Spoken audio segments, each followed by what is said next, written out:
ஆசை கோபம் களவு கொள்பவன் பேசத் தெரிந்த மிருகம்.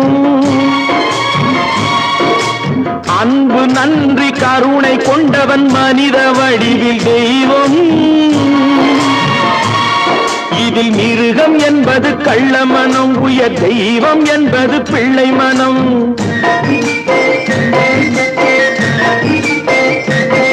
இந்த 6 கட்டளை அறிந்த மனது ஆண்டவன் வாழும் வெள்ளை மனம், ஆண்டவன் வாழும் வெள்ளை மனம்.